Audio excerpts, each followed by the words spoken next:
Bab 13. Mutiara Sang CEO. Tiara akhirnya sampai juga di rumahnya. Dia sedikit heran karena melihat rumahnya yang tampak begitu sepi, lampu rumahnya pun tidak ada yang menyala sama sekali. Dia berusaha membuka pintu rumahnya akan tetapi pintu tersebut masih terkunci. Apa ayah sudah berangkat narik lagi?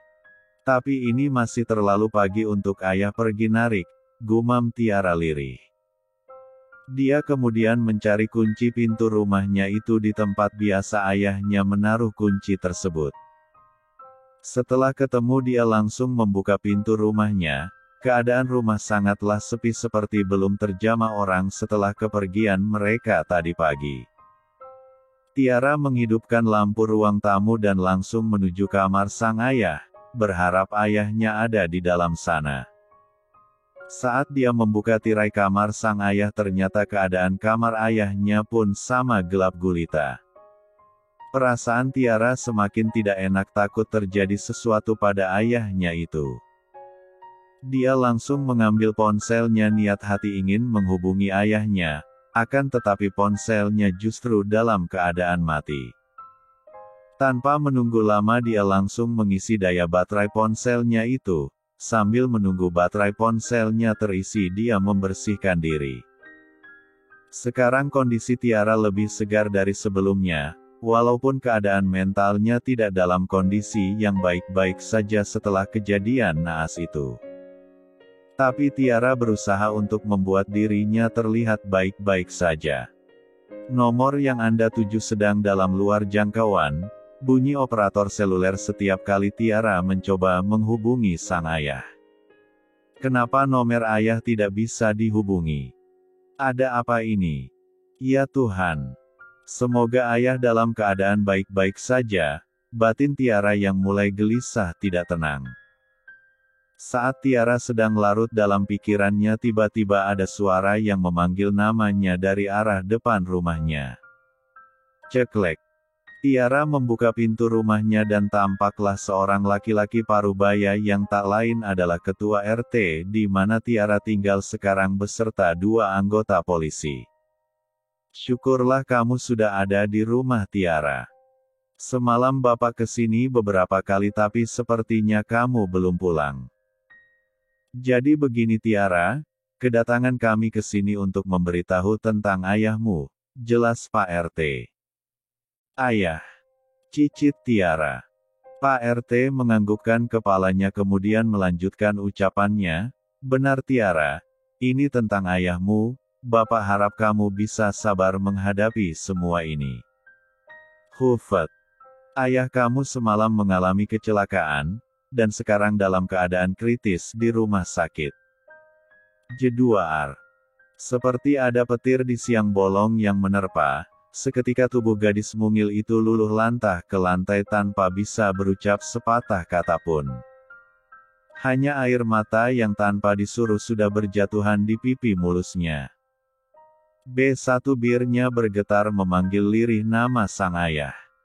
Pak RT yang melihat semua itu langsung sigap memapah Tiara ke dalam dan mendudukkan gadis itu di kursi tamu. Laki-laki tua itu sangatlah tahu bagaimana perasaan Tiara saat ini. Dia berusaha untuk menenangkan hati gadis itu sebisa mungkin. Karena selama ini dia juga sudah menganggap Tiara sebagai anaknya sendiri. Dirasa keadaan Tiara sudah tenang, kemudian polisi itu menjelaskan kronologi kejadian tentang kecelakaan ayahnya. Sekarang ayah saya di mana Pak? Tanya Tiara ada kedua polisi itu. Ayah kamu sekarang berada di ruang ICU Rumah Sakit Sentral Medika, jawab salah satu polisi tersebut. Apakah Bapak bisa mengantarkan saya ke sana? Kata Tiara dengan nada yang sangat lirih sekali dan tatapan yang penuh dengan kesedihan. Bagaimana tidak? Semalam dia juga mengalami kejadian yang naas sampai dia harus kehilangan mahkotanya dalam usia yang masih sangat belia. Ditambah lagi sekarang dia mendapati orang yang paling dia sayangi di dunia ini sedang terbaring tidak berdaya di bangsal ICU. Tiara menatap wajah pucat pasi sang ayah yang terbaring kesakitan di atas bangsal ICU dengan beberapa alat yang menempel di tubuhnya.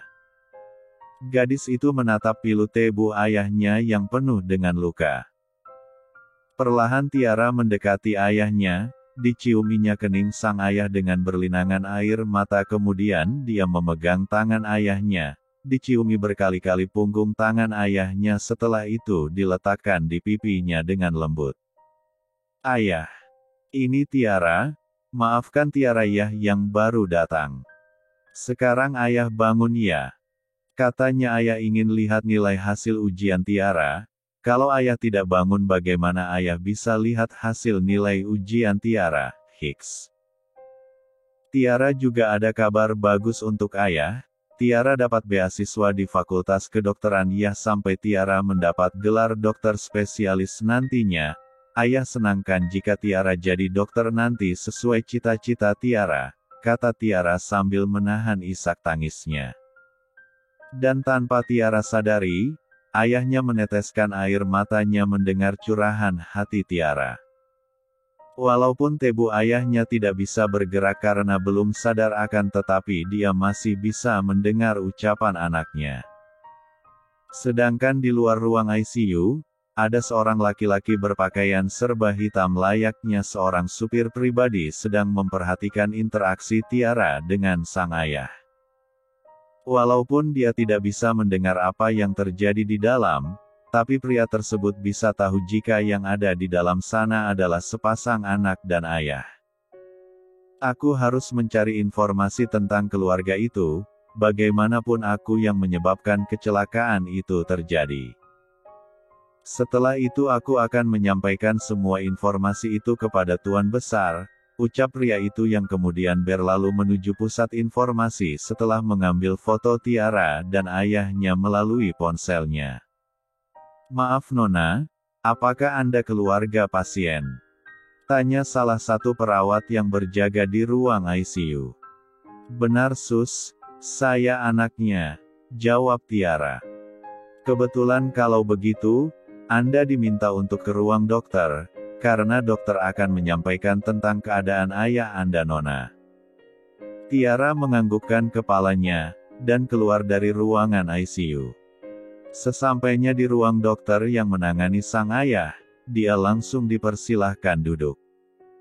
Tiara mendengarkan semua penjelasan dokter tersebut sampai selesai. Dia menghela nafasnya dengan sangat berat saat keluar dari ruang dokter dan berjalan gontai menuju ke ruang tunggu ICU. "Dari mana aku bisa mendapatkan uang sebanyak itu untuk operasi ayah?" lirih Tiara dengan meneteskan air mata. Saat di dalam tadi, dokter menjelaskan jika ayah Tiara harus segera menjalani operasi karena ada gumpalan darah di dalam kepala ayahnya. Jika itu tidak ditangani secepatnya maka akan berakibat fatal. Itu penjelasan dari dokter tadi. Ya Allah, hamba harus bagaimana? Bab 14. Aku yakin jika kejadian semalam itu kenyataan bukan mimpi atau ilusiku semata, gumam Alex. Pria tampan itu saat ini sedang bergulat dengan pikirannya sendiri tentang apa yang menimpa dirinya. Dia merasa jika semalam itu adalah nyata, tapi pada kenyataannya dirinya seperti tidak melakukan apapun. Suara-suara erokstis dari Alex ataupun wanita yang di T1 duri pun masih terekam jelas di otaknya. Serta aroma parfum yang dipakai wanita itu pun masih melekat di indera penciumannya.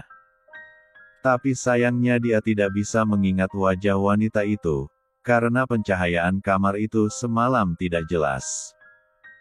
Belum lagi Alex saat itu sedang dikuasai OP4T sehingga otaknya tidak bisa berpikir jernih untuk sekedar melihat wajah wanita itu. Karena yang ada di otaknya saat itu adalah bagaimana cara dia untuk menuntaskan H4 seratnya akibat pengaruh OP4T laknat itu. Aku merasa ada yang janggal di sini, dan kamar ini sepertinya bukan kamar yang aku tempati semalam, Alex berkata sambil melihat ke sekeliling isi kamar yang masih rapi dengan pencahayaan lampu yang begitu terang.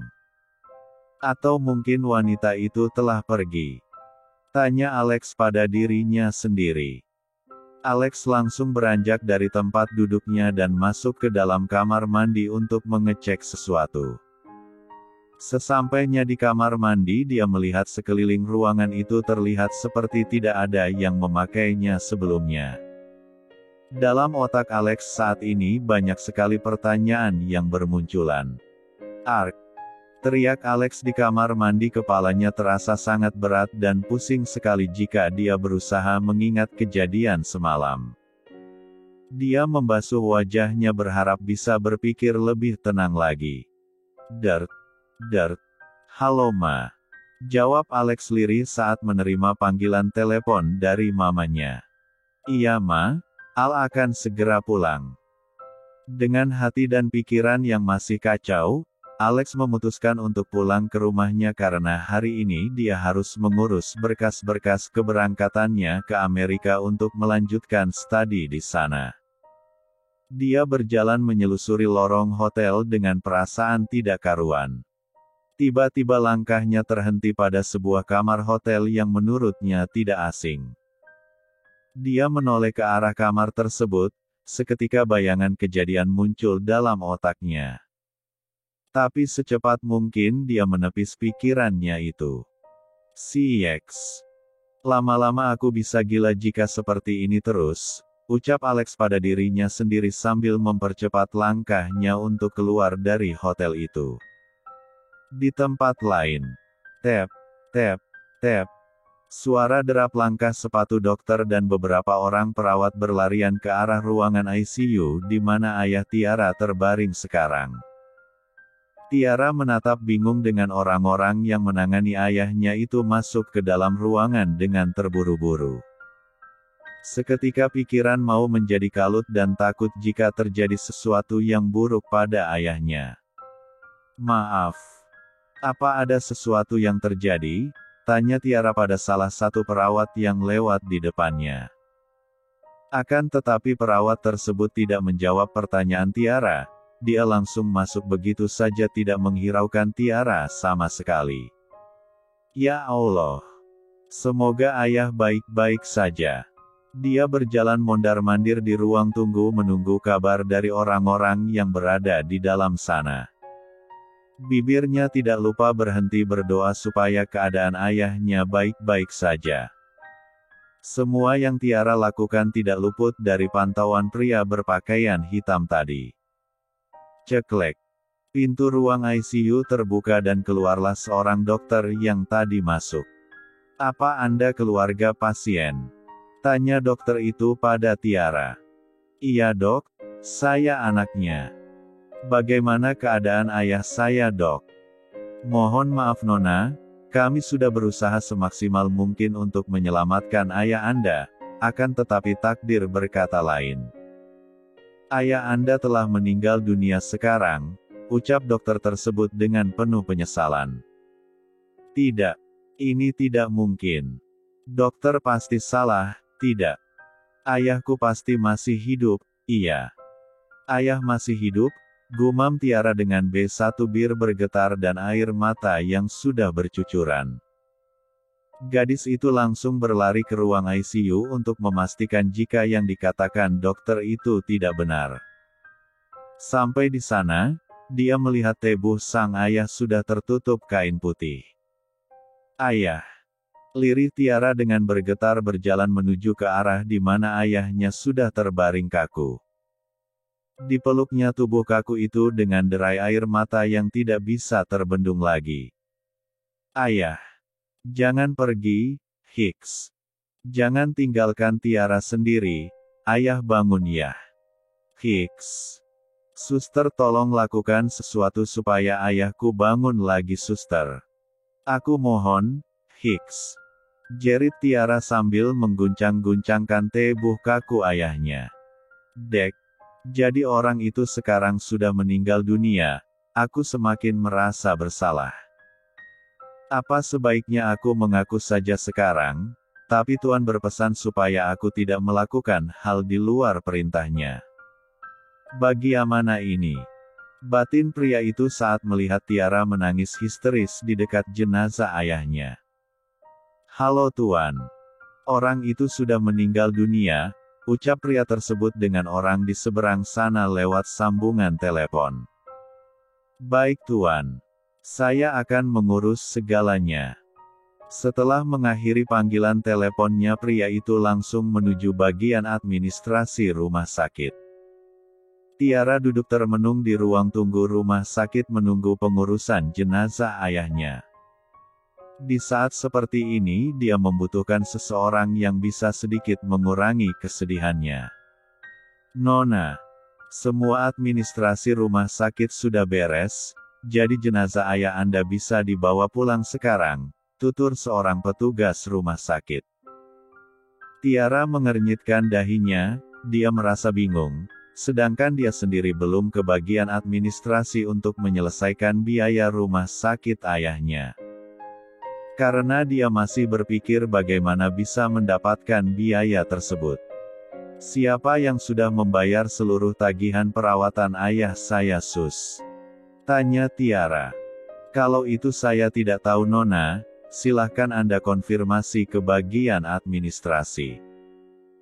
Tiara kemudian bangkit dan menuju ke bagian administrasi untuk mengkonfirmasi siapa yang telah membayar seluruh tagihan rumah sakit tersebut. Pihak administrasi hanya mengeluarkan selembar kwitansi atas nama Mutiara Ayunda tanpa memberitahukan secara detail siapa yang telah melunasinya. Ada yang aneh menurut Tiara, tapi dia tidak bisa berbuat apa-apa selain mengucapkan terima kasih pada orang yang telah berbaik hati melunasi semua tagihan perawatan almarhum ayahnya itu. Dia hanya berdoa supaya Allah membalas seluruh kebaikan orang tersebut. Acara pemakaman ayahnya berjalan dengan lancar. Tiara dibantu oleh Pak RT dan para tetangga sekitar tempat tinggalnya. Karena Tiara tidak punya siapa-siapa di sana, Tiara sangat bersyukur memiliki tetangga yang begitu baik padanya. "Tiara, kamu yang sabar ya nak, jika butuh sesuatu jangan sungkan untuk meminta bantuan ibu," ucap salah satu tetangga Tiara. "Iya Bu. Terima kasih atas perhatiannya." Bab 15. Disinilah Tiara sekarang berada, duduk bersimpuh di sebelah pusaran sang ayah.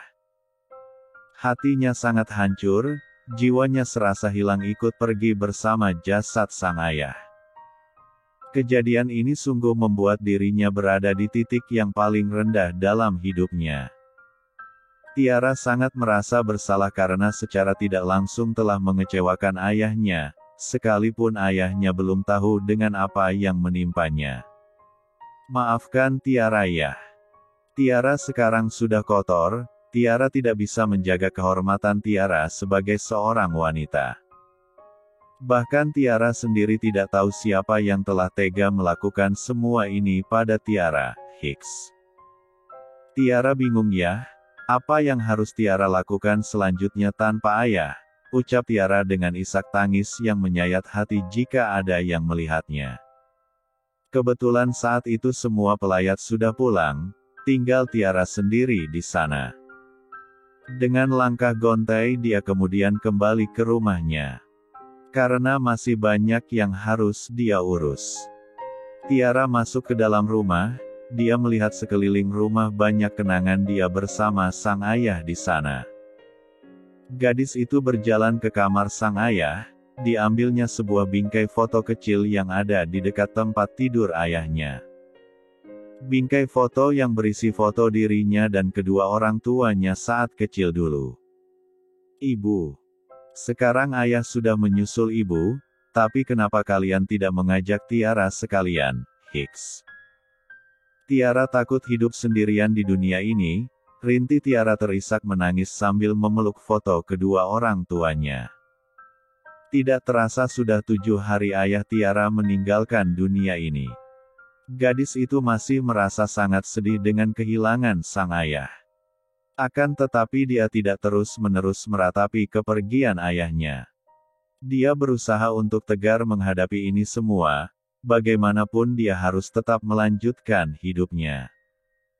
Hari ini Tiara berencana untuk ke sekolahnya guna menyelesaikan semua administrasi untuk syarat beasiswanya saat kuliah nanti. Sedangkan di sebuah kamar mewah tampak seorang laki-laki tampan yang sedang menatap ponselnya dengan muka merah pada menahan amarah. Bagaimana tidak, saat ini dia sedang melihat sebuah foto seorang gadis dengan tebu poxlos yang hanya ditutupi selimut tebal dan di atasnya terdapat beberapa lembaran uang yang tersebar di seluruh tubuh gadis itu. Wajah gadis itu sangat familiar baginya. Tiara. Geram Alex dengan mengepalkan kedua tangannya erat. Alex benar-benar tidak menyangka jika gadis yang dia sukai ternyata adalah seorang sugar baby. Karena selama seminggu ini dia selalu mendapatkan informasi jika Tiara adalah seorang simpanan umum. Akan tetapi dia tidak pernah mempercayainya. Tapi setelah dia melihat dengan mata kepalanya sendiri foto Tiara dengan pose seperti itu, akhirnya Alex mempercayai semua berita yang beredar di grup sekolahnya itu selama seminggu ini. Entah siapa yang awalnya menyebar berita itu Alex tidak tahu. Yang jelas seluruh warga sekolah sekarang ini sudah tahu semua tentang berita itu. Bahkan pihak sekolah akan menindak tegas tentang masalah itu. Tiara berjalan santai menyelusuri koridor sekolahnya. Tiara merasa heran karena banyak pasang mata yang menatap jijik kepadanya. Bahkan ada yang bisik-bisik membicarakannya. Ada apa ini? Kenapa mereka sepertinya tidak suka dengan keberadaanku sekarang ini? Batin Tiara yang merasa jika ada sesuatu hal buruk yang akan terjadi. Tok tok tok. Tiara mengetuk ruang kepala sekolah. Setelah mendapat informasi dari bagian tu jika dia langsung disuruh menghadap kepala sekolah. Saat dia masuk ke ruangan itu, berapa terkejutnya dia karena di ruangan itu sudah berkumpul pejabat sekolah. Beberapa guru dan perwakilan komite sekolah yang diwakili oleh ayah Jessica. Tiara dipersilahkan duduk di tengah-tengah mereka, seperti seorang narapidana yang akan disidang. Ya Allah! Apalagi ini? Kenapa perasaanku tidak enak? Lagi-lagi Tiara hanya bisa membatin sambil menatap satu persatu orang di ruangan itu. Sampai akhirnya Bapak Kepala Sekolah membuka obrolan tersebut. Tiara, kamu tahu kenapa kamu dipanggil di sini hari ini? Tanya Kepala Sekolah dengan nada dingin. Tiara menggelengkan kepalanya. Tidak tahu Pak. Kamu tidak tahu apa kesalahan yang sudah kamu lakukan Tiara. Lagi-lagi Tiara hanya menggelengkan kepalanya. Kepala sekolah langsung melirik ke salah satu guru. Kemudian guru tersebut menganggukkan kepalanya mengerti dengan apa yang kepala sekolah kodekan. Dia berjalan ke arah Tiara dengan membawa ponselnya dan menunjukkan sebuah foto yang nyaris membuat gadis cantik itu hampir saja jatuh dari kursi yang dia duduki karena terlalu syok. Tiara langsung membekap mulutnya karena tidak percaya dengan apa yang dia lihat sekarang ini. Bahkan tubuhnya seolah-olah tidak bertulang sekarang ini karena terlalu lemas, wajahnya sudah pucat pasi, air matanya langsung luluh membasahi pipinya. Dia beberapa kali menggelengkan kepalanya seakan-akan memberitahu seluruh orang yang ada di ruangan itu jika semua itu tidak benar karena seketika lidahnya menjadi keluh untuk mengucapkan sebuah kata. Apakah setelah melihat semua bukti ini kamu masih tidak mau mengakui kesalahan kamu Tiara? Ucap kepala sekolah dengan nada yang sangat dingin. Bapak tidak menyangka jika murid kebanggaan sekolah ini ternyata wanita yang... Kepala sekolah tidak melanjutkan kata-katanya. Tidak Pak. Semua ini tidak benar, aku dijebak Pak. Tiara berusaha membela diri. Kamu masih mengelak Tiara, dengan bukti yang sudah ada itu. Apa kamu ingin bilang jika wajah yang ada di foto itu bukan kamu? Iya. Lanjut salah satu guru yang ada di sana yang tak lain adalah wakil kepala sekolah. Tidak Pak, bukan seperti itu. Saya akui yang ada di gambar itu adalah saya, Tapi saya benar-benar tidak tahu kenapa saya bisa seperti itu, kata Tiara dengan B1 bir bergetar menahan rasa sesak dalam dadanya. Sudahlah Tiara, tidak usah berusaha membela diri jika kamu memang seperti itu adanya, ucap perwakilan komite sekolah yang tak lain adalah ayah Jessica dengan nada yang merendahkan Tiara. Dengan kejadian ini, terpaksa pihak sekolah harus mengambil keputusan yang tegas Tiara, karena kami tidak ingin hal ini menodai nama baik sekolah kita. Jadi, seluruh beasiswa kamu untuk melanjutkan ke universitas kamu cabut. Dan kamu akan masuk daftar hitam seluruh universitas di kota ini sehingga kamu tidak bisa melanjutkan pendidikan lebih lanjut lagi. Dan semua gelar siswa berprestasi dari sekolah akan kami cabut kembali. Akan tetapi kamu masih berbaik hati padamu, jadi kamu masih berhak menerima ijazah kamu selama sekolah di sini, kata kepala sekolah dengan tegas. Beasiswaku dicabut.